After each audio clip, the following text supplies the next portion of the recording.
Well, BJP has shared a sensational audio clip from a clubhouse chat claiming it features Digvijaya Singh in conversation with a Pakistani journalist. In this audio clip, the senior Congress leader is heard saying that decision to revoke Article 370 and downgrading Jammu and Kashmir from a state to a union territory is extremely sad. He goes on to say the Congress party will certainly have a relook on the Modi government's decision. Tweeting the audio clip, BJP's Amit Malviya has hit out at the Congress, accusing Digvijaya of singing Pakistan's tune on Article 370. Party spokesperson Sambit Patra held a press conference and called Digvijaya's comments a part of alleged Congress toolkit. Union Minister Giriraj Singh has also targeted the former Madhya Pradesh Chief Minister, saying Digvijaya conveyed Rahul's message to Pakistan. Meanwhile, Digvijaya Singh has remained defiant while speaking to India Today. He said Congress had opposed the decision to scrap Article 370 in Parliament, adding that the manner in which the decision was implemented was wrong.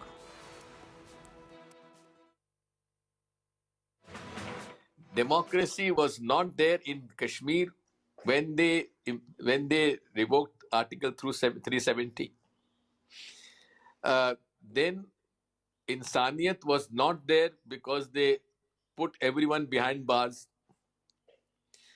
And Kashmiriyat is something which is basically the fundamentals of secularism.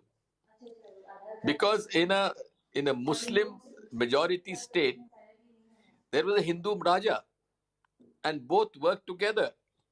In fact, the reservation in Kashmir was given to the Kashmiri Pandits in government services. So therefore, the decision of revoking Article 370 and reducing the statehood of J&K is extremely, I would say, sad decision. And the Congress party would certainly have to have a relook on this issue. एक pattern है, आप अगर dots को join करेंगे तो आप देखेंगे आज जो दिग्विजय सिंह जी ने कहा है, मुझे तो पूरा शक है कि ये पूरा का पूरा स्टेज मैनेज था। उस पत्रकार को दिग्विजय सिंह या कांग्रेस पार्टी के किसी बड़े नेता ने ही कहा होगा कि ये सवाल आप पूछना। ऐसा नहीं है कि उसने कोई रैंडम सवाल पूछ लिया, ये सब स्टेज मैनेज्ड होता है, ये टूल किट का हिस्सा है। 13 फरवरी 2020 का, उसमें उन्होंने कोरोना को लेकर राहुल गांधी जी ने एक ट्वीट किया था, आप देख सकते हैं, जिसमें जम्मू कश्मीर को पाकिस्तान का हिस्सा दिखाया था। राहुल गांधी जी, ये क्या हो रहा है? पार्लियामेंट में आदरणीय गृह मंत्री अमित शाह जी खड़े होकर आर्टिकल 370 के विषय में अपना वक्तव्य आरंभ ही करने वाले थे, तभी जो लीडर ऑफ ऑपोजिशन है कांग्रेस पार्टी की ओर से अधीर रंजन चौधरी, वो तुरंत खड़े हो जाते हैं, तत्क्षणात खड़े हो जाते हैं और खड़े होकर कहते हैं नहीं नहीं नहीं नहीं, ये चर्चा हम कैसे कर सकते हैं, ये तो बायलैटरल इशू है, ये आर्टिकल 370 तो द्विपक्षीय इशू है, इसमें भारत कैसे अपने आप डिस्कशन कर सकती है बिना पाकिस्तान के कंसेंट के। और तो और अधीर रंजन चौधरी जी के पीछे स्वयं श्रीमती सोनिया गांधी जी मौजूद थी। Meanwhile, India Today spoke exclusively to former Jammu and Kashmir Chief Minister, chairperson of the Gupkar Declaration Alliance, Dr. Farooq Abdullah, who has welcomed the remarks made by Digvijaya Singh. Dr. Abdullah, you must have heard what Congress leader Digvijaya Singh said. He said Article 370 abrogation was undemocratic. As a leader who recently met Mehbooba Mufti and others, what do you have to say about this comment, sir? I think he has made a comment realizing what the sentiments of people is. And people's sentiment is that this was wrong.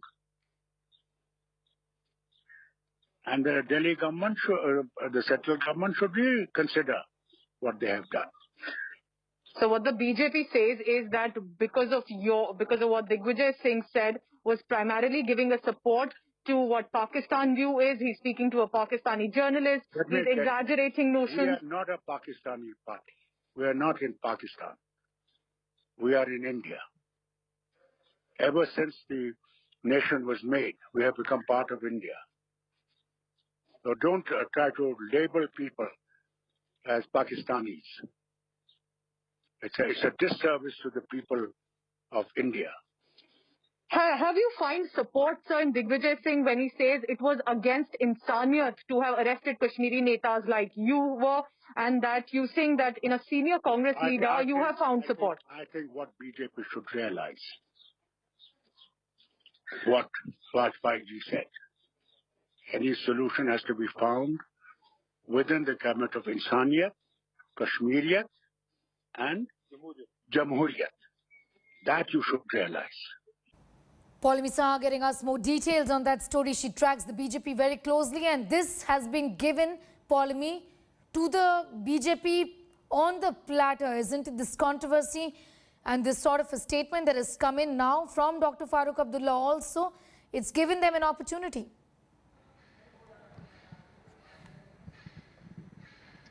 That's right. The BJP has definitely used this as ammunition to attack the Congress party. In fact, the BJP held a press conference today and sought responses from Sonia Gandhi and Rahul Gandhi as to what did they think about Digvijaya Singh's statement, and is this the official stance of the Congress party. Remember, officially, the Congress has never demanded a withdrawal of the decision which was taken by the Union government on August 5th, 2019 in revoking Article 370 from then Jammu and Kashmir. For the moment, of course, the Congress has not officially spoken out and has made its stand clear. But Digvijaya Singh is not the first one to have made a statement of this nature. He, of course, continues to defend his statement. And, of course, he did try to add a little nuanced argument to that, saying that this is only when I say shall and consider, and people should understand what that means. It's about looking at the possibility of going back on the decision which was taken in 2019 if the Congress comes to power. This isn't saying anything definitively, but like I said, not the first Congress leader. P. Chidambaram has spoken out in the past as well and said that the rights, the special status that the people of Jammu and Kashmir enjoyed pre-August 5th, 2019 should be in fact reinstated. That again was not officially endorsed by the Congress party, so it will be interesting to see if the Congress comes out and has anything to say at all about this brewing political controversy. All right, Paulami, thanks for getting us up to speed with that, Paulami Saha, with those details. Well, a day after poll strategist Prashant Kishore met NCP chief Sharad Pawar in Mumbai, the Maha Aghadi coalition party has cleared the air, rejecting rumours of Prashant Kishore joining the NCP. Maharashtra Minister and NCP leader Nawab Malik has said Sharad Pawar wants to unite the opposition parties of the country to take on the Modi-led BJP government at the centre. NCP leader has said his party is trying to build a strong front against the BJP, and such efforts will continue in the future. This comes days after Bengal Chief Minister Mamata Banerjee also called upon all opposition leaders and chief ministers of non-BJP ruled states to come together and fight against the centre.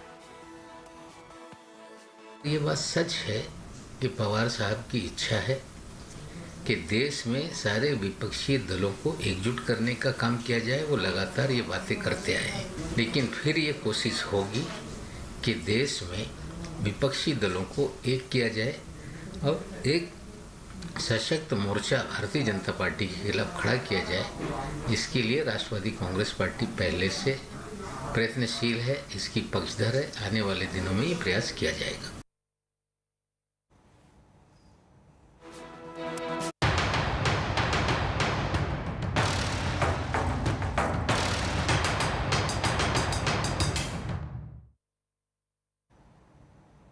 Well, trouble mounts for fugitive diamond merchant Mehul Choksi as India has filed, in fact, impleadment applications in the Dominican court. One application has been filed by the CBI, another one by the MEA. The focus is going to be on Choksi's Indian citizenship status. If these applications are allowed, then Salve is going to represent both the CBI and the MEA. Indian officials from different agencies are in the UK to assist Harish Salve. Choksi was also denied bail by the Dominican High Court in the illegal entry case, with the court deeming him a flight risk. In the court hearing on Friday, Choksi's lawyers argued the alleged offence is a bailable one and told the court that their client is unwell and therefore not really a flight risk. However, advocate Lennox Lawrence, on behalf of the state, opposed Choksi's bail on account of him being a flight risk and having an Interpol red corner notice against him. Choksi had approached the High Court after his bail petition was rejected by a Roseau magistrate.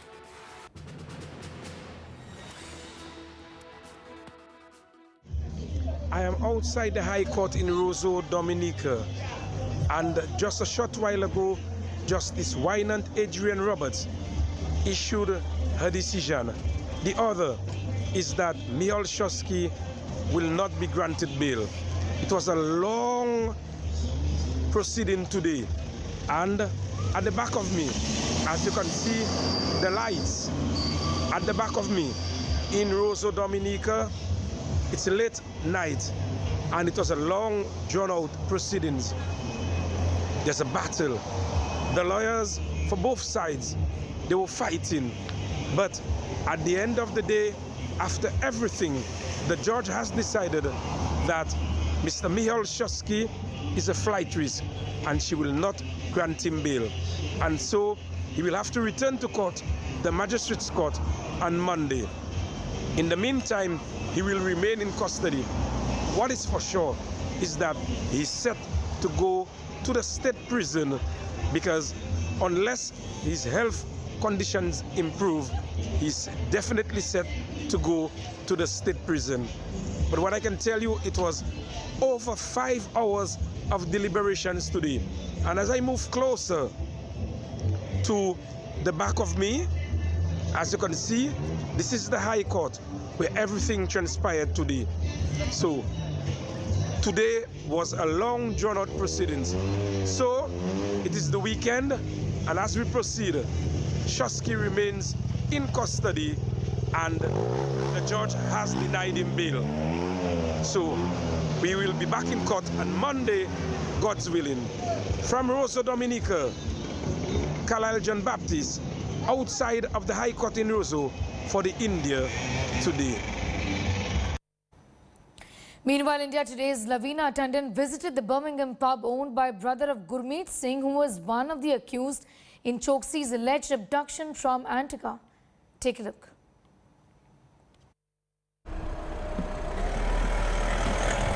In the curious tale of Mehul Choksi, this is yet another addition of location. This is the West Bromwich area, High Street of West Bromwich area of Birmingham, and the pub that I'm going to show you now, the Prince of Wales pub, is situated on this high street, which is owned by the brother of Gurmeet Singh, one of the person alleged to have abducted Mehul Choksi. I spoke to the brother, I visited the pub inside. It is very much a pub that caters to the Indian population. His brother spoke to me at length but refused to come on camera, but did confirm that Gurmeet Singh is very much in Birmingham, but is refusing to speak to him or anyone else, in fact refusing to pick up anyone's calls. He is practically underground, but there is a photo board inside of various pictures of accolades, even with one with very renowned actor Dharmendra Paji, and they did not allow me to take the pictures of this photo booth or photo wall, but they allowed me to take some pictures of the pub inside, as long as it did not have the picture of the brother or anyone else. But one thing confirmed, Gurmeet Singh, alleged in the abduction of Mehul Choksi, is very much in Birmingham, but incommunicado. Lavina Tandon for India Today from Birmingham.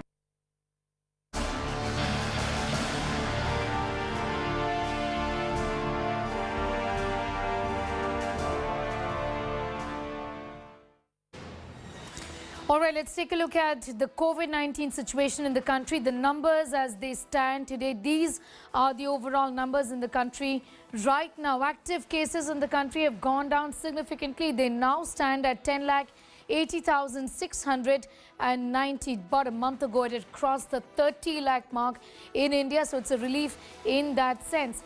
Looking at the total number of deaths ever since the outbreak of the pandemic has crossed the 3 lakh mark, it stands at 3,67,081 deaths, and it has been decreasing for the last 2 weeks or so. The recoveries in the country, the recovery percentage has touched 95% once again, in the total number of recoveries crossing the 2 crore 79 lakh mark, 11,384. This is data that has been provided by the Union Health Ministry. This is how the situation as of today looks like.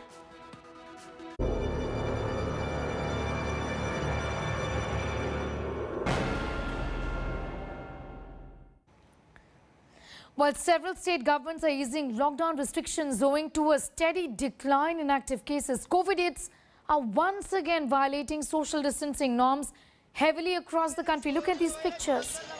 This is a story from UP's Moradabad, where thousands of people can be seen violating COVID-appropriate behavior, not wearing masks, not ensuring social distancing. From a vegetable market there, shops and establishments have opened up now after more than a month, but people thronged vegetable markets without wearing masks, without maintaining social distancing. This shows how Indians are failing to adhere to COVID safety protocol, endangering their lives and the lives of millions of other people.